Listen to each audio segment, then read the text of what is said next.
What's up, poker players? Hope you guys are out there crushing it on the tables. Played this session the other day where I absolutely got crushed. Our worst session of the 100K challenge by far. We lost over $1,300 in a little bit less than 3,000 hands. We were running bad. We might have been playing bad. Everything that could have went wrong within the session did go wrong. Let's jump into the hands and see what the hell happened. We had 11 hands that were over $100 in the pot, 9 of which we lost. That is never good.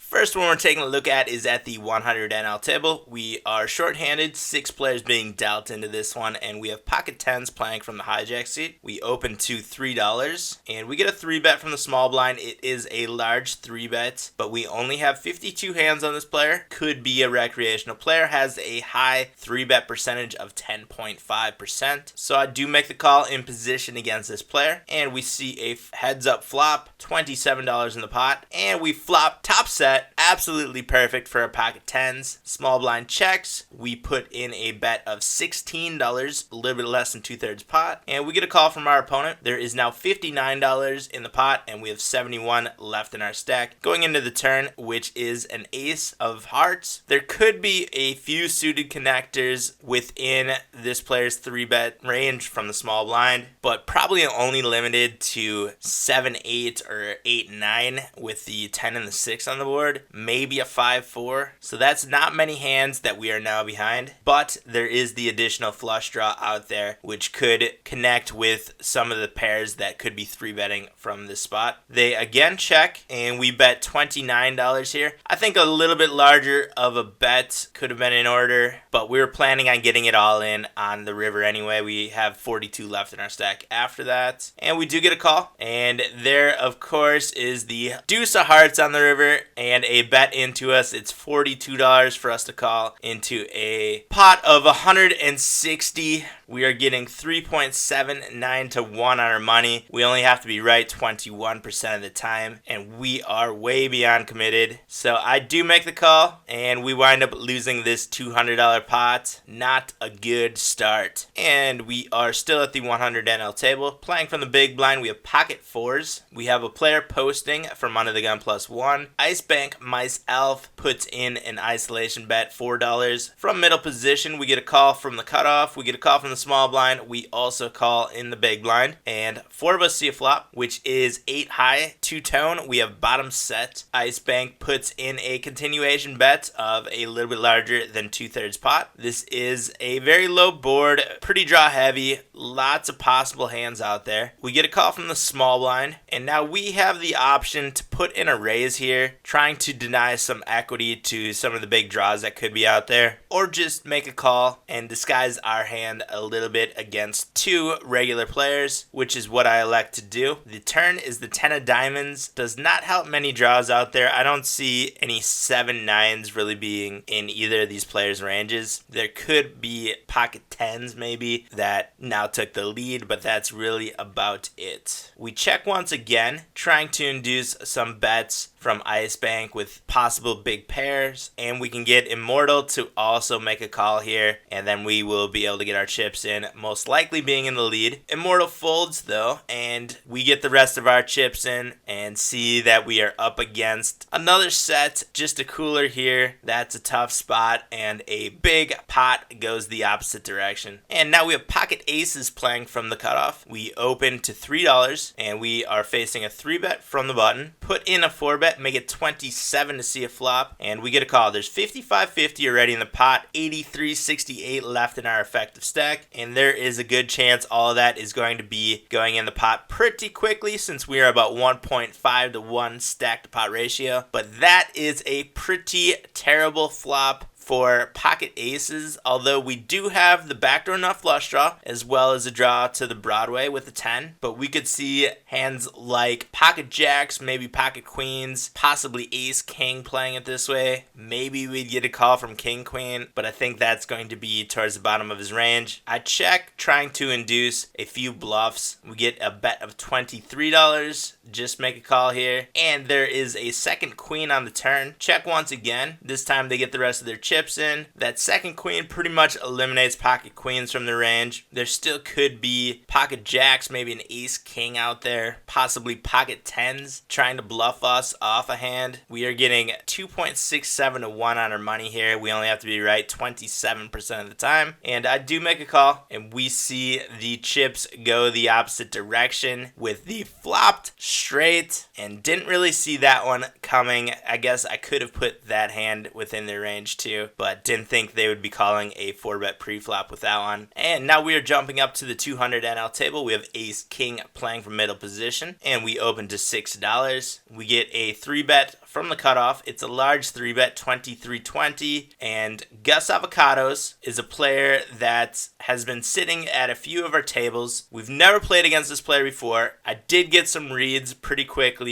A recreational player, is incredibly aggressive and has a very wide 3-bet percentage of 14%. With ace king against that 3-bet percentage, I think this is a great spot to be putting in a 4-bet. Make it $86. It's a big 4-bet, but want to either commit Gus Avocados with possible hands like ace queen that they could be playing, and get rid of some of those small pairs that we've already seen him 3-bet with. And there's the jam. Can't really be folding here. We were committing ourselves with the 4-bet, so I do make a call and see that Gus Avocados woke up with pocket kings this time. We need an ace, and we can't get there and lose this almost $400 pot. And now we have pocket tens at the 200 NL table, playing from the hijack seat, open to $6. We get a call from the player to our left. Hello, my man. Only 245 on this player. Could be recreational, but plays pretty solid numbers so far. We get a call from the small blind as well, and we flop top set with the tens on a relatively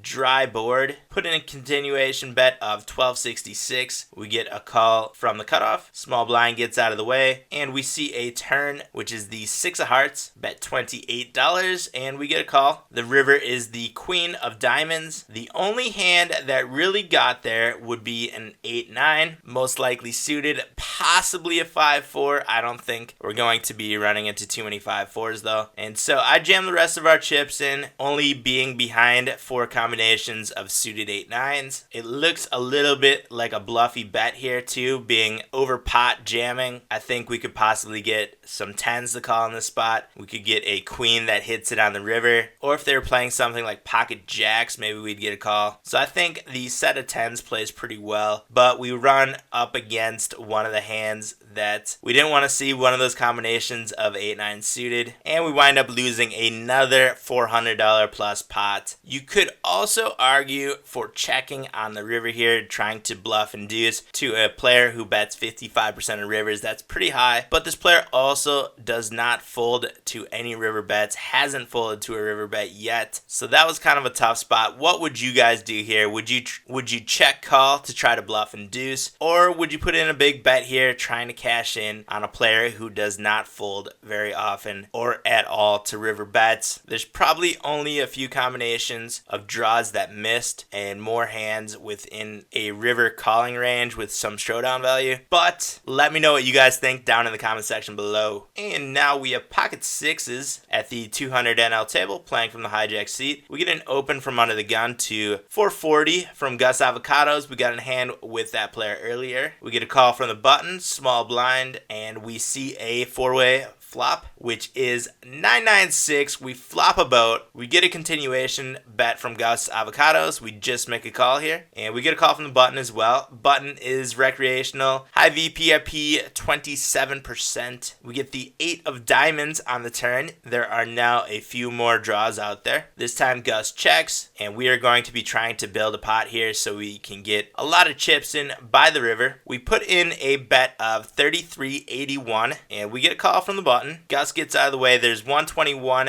going into the river. We have 177 left in the effective stack, and the 4 of diamonds completes the flush. And from this recreational player, I could see any 9 calling in this spot. Maybe we can get some calls from over pairs. We would definitely get a call from a flush that got there on the river. Within that 27% VPIP, there could be something like a 10-7 in there. And we're really not behind any of the 9s in this spot. We have blockers with the 6s do a 9-6. There's not going to be a 9-4, and if there was a 9-8 playing, it would most likely be suited. And since it is 9-9-8 rainbow, that leaves one combination of clubs out there within the 9-8. So we are really behind only one combination of hands out there, possibly pocket 9s, but that's a long shot as well. And we can get calls from a huge range of hands within this player's range. So I jam the rest of our chips in, and we do get a call, and the pot goes the other way. What do you guys think our opponent had? Let me know in the comments section below, and then head over to the social media websites to check your answer and guesses and see how you did. All I know is we got fucked in this session. Just insanity. And now we have pocket queens at the 200 NL table, playing from the small blind. We get an open from under the gun +1, and we get a 3-bet from the button, runner lucker. Runner lucker 3-bets a lot, and 3-bets even more from the button. 16% 3-bet percentage from the button. We just make a call here though with the pocket queens. Under the gun +1 also calls, and there is $62 in the pot. Flop is 8 high 2-tone. 2 hearts on the board. We have the backdoor heart draw, as well as the queens over the board. Just check though. And runner lucker puts in a continuation bet. Pretty small continuation bet. Only $30, a little bit less than half pot. We just make a call, and the turn is another 7. Check once again. This time runner lucker bets a little bit more than half pot. What could be in runner lucker's 3-bet percentage range? 10s, jacks, kings, aces, ace king, ace queen, maybe ace jacks. Some combination of suited connectors. The only suited connectors that would be ahead of us would be combinations of 6-7 and 8-7. Chances of having an 8-7 are pretty slim though. 8-7 probably would have put a little bit smaller of a bet in there too to try to induce some calls. We are ahead of most of those hands within this range, so I decided to jam all in here to try to put some pressure on the draws and deny equity. But we are up against pocket kings. They make a quick call. Pretty much just another cooler. But what do you guys think about this hand? Was this a hand where we made a mistake making a jam on the turn? Was the thought process correct? What would you guys do in this situation? And the last hand we are going to take a look at is at the 200 NL table, and this one has been haunting me. I think we definitely made the mistake within this hand, but let's look at it. We are playing from under the gun +2 with ace king. We open to $6, and we get a 3-bet by Gus Avocados. We already talked earlier how Gus Avocados likes to 3-bet and 3-bet wide, so we put in a 4-bet, make it $50, which is 3.5 of the 3-bet. It's a large 4-bet in this spot, and we get a call. There's already $103 in the pot. We have 189.81 left in our stack. Less than 2-to-1 stack to pot ratio, and the flop is queen high rainbow. We elect to just check here, and Gus checks back. The turn is the 10 of diamonds, and this time we bet $48. We have a draw now with a jack to the Broadway straight to the nuts. With the $48 bet, I think we can get a lot of the pairs below 10s to be folding here. Gus could be calling with literally any 2 cards within their range pre-flop, and I think any 6, 7, pair 8s, pair 9s that could call on this spot would get rid of their hand. We would probably get calls from king jacks, ace jacks, ace kings, and we do get a call. The river is another 10, and from what we've seen so far,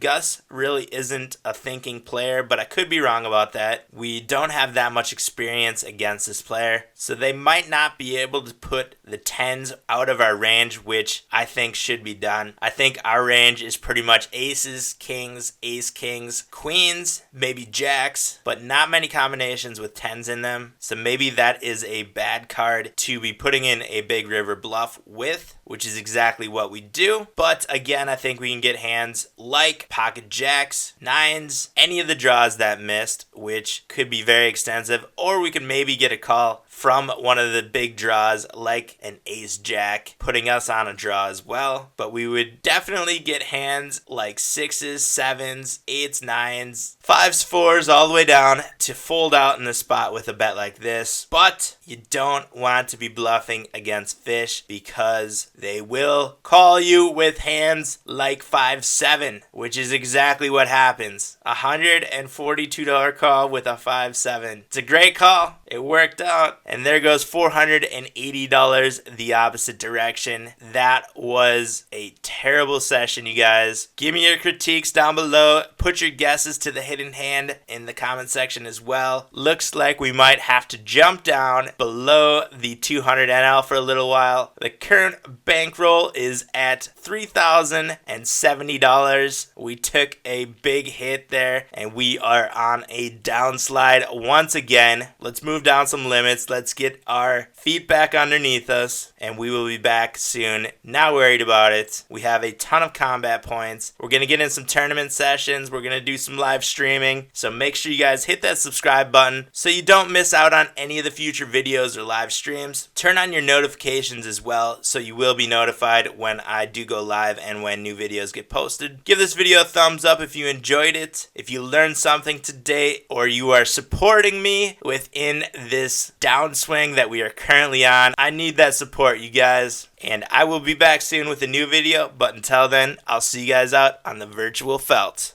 Run with the feeling of being alive while we're jumping off the porch like mom's not